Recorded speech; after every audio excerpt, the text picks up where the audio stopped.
अगर एक ही दिन में आपकी नौकरी चली जाए, आपका परिवार छिन जाए, आपकी सेहत टूट जाए, क्या आप फिर भी परमेश्वर पर भरोसा करेंगे?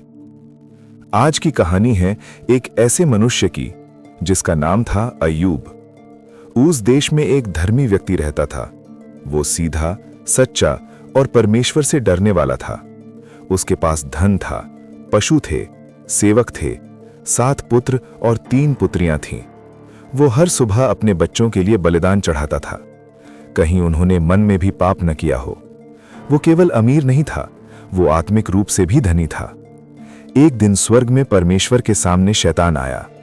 परमेश्वर ने कहा, क्या तूने मेरे दास अय्यूब पर ध्यान दिया?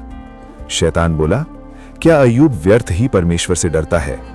तूने उसे चारों ओर से आशीष दी है। उसकी सब वस्तुएं छीन ले, फिर देख वो तेरी निंदा करेगा। परमेश्वर ने अनुमति दी कि तू उसकी वस्तुओं को छू सकता है, पर उसे मत छूना। और यहीं से तूफान शुरू हुआ। शैतान ने अय्यूब से उसका एक ही दिन में सब कुछ छीन लिया। उसका परिवार, उसके बैल। एक ही दिन में अय्यूब खाली हो गया। वो गिर पड़ा, अपने वस्त्र फाड़े, सिर मुंडाया और बोला, मैं मां के पेट से नंगा आया, नंगा ही लौट जाऊंगा। यहोवा ने दिया, यहोवा ने लिया। यहोवा का नाम धन्य हो। उसने पाप नहीं किया। ये सब हो जाने के दौरान अय्यूब ने परमेश्वर को शाप नहीं दिया।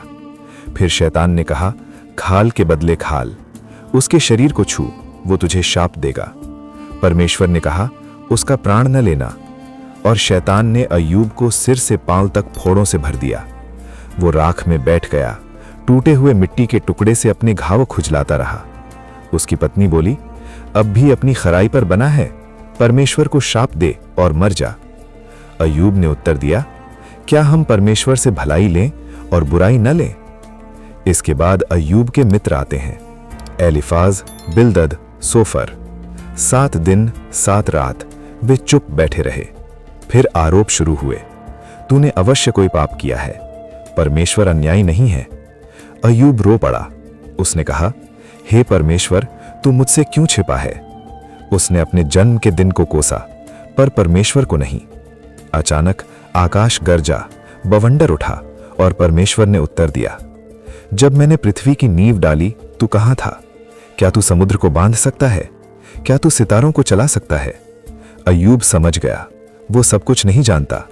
उसने कहा, मैंने कानों से सुना था, अब मेरी आंखों ने देखा है। मैं पश्चाताप करता हूं। इसके बाद परमेश्वर ने उसके मित्रों को डांटा। अय्यूब ने उनके लिए प्रार्थना की और फिर परमेश्वर ने उसकी दशा बदल दी। उसे पहले से दुगनी आशीष मिली। फिर से पुत्र और पुत्रियां हुए। उसने लंबा जीवन जिया। अय्यूब की कहानी हमें ये नहीं सिखाती कि दुख नहीं आएगा। ये सिखाती है, दुख के बीच भी विश्वास मत छोड़ो। जब सब कुछ चला जाए, तब भी परमेश्वर बना रहता है और अंत में वो टूटे हुए को फिर से खड़ा करता है। हम आपके लिए बाइबल के वचनों को लेकर आते रहेंगे। प्रभु आप सबको आशीष दे। आमीन।